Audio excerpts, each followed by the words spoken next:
ഏതെങ്കിലും ഭൗതികമായ ആരുടെയെങ്കിലും പേരുകൾ തെരഞ്ഞെടുപ്പിടിച്ച് ഏതെങ്കിലും ക്രിക്കറ്റ് കളിക്കാരൻ്റെയോ ഫുട്ബോൾ കളിക്കാരൻ്റെയോ പേര് എൻ്റെ മകനിക്ക് നിൽക്കട്ടെ എന്ന് വിചാരിച്ചിട്ടല്ല പേരിടേണ്ടത്. മറിച്ച് എൻ്റെ മോൻ നല്ല മോനാവണം.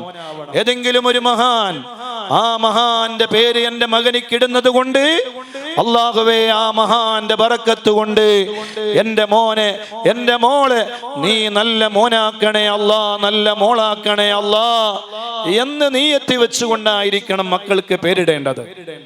ചില ആളുകൾ പേര് ഇട്ടിട്ട് ഉസ്താദ് ഇതിന്റെ അർത്ഥം എന്താന്ന് ചോദിക്കും. ഒരാൾക്കും അർത്ഥം പറഞ്ഞു കൊടുക്കാറില്ല, പറഞ്ഞു കൊടുക്കുകയും ഇല്ല. എന്തേ കാരണം? അവർക്ക് തോന്നിയ കുറെ പേരിടാം. നമ്മളിങ്ങനെ പേര് കണ്ടെത്താൻ മാത്രം, അതിന്റെ അർത്ഥം കണ്ടാൻ മാത്രം പറ്റുന്ന ആളുകൾ പിന്നെ എന്ത് ചെയ്യാറുണ്ട്?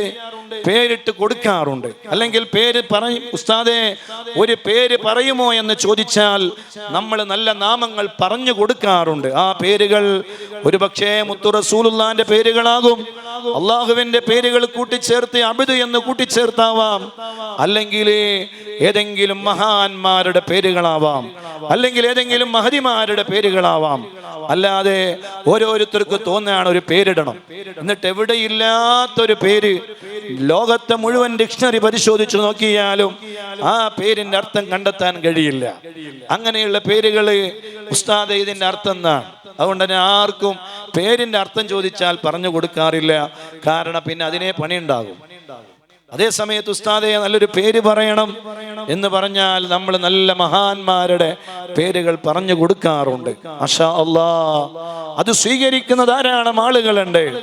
അല്ലാഹു നമ്മുടെ മക്കളെ നന്നാക്കി തരട്ടെ.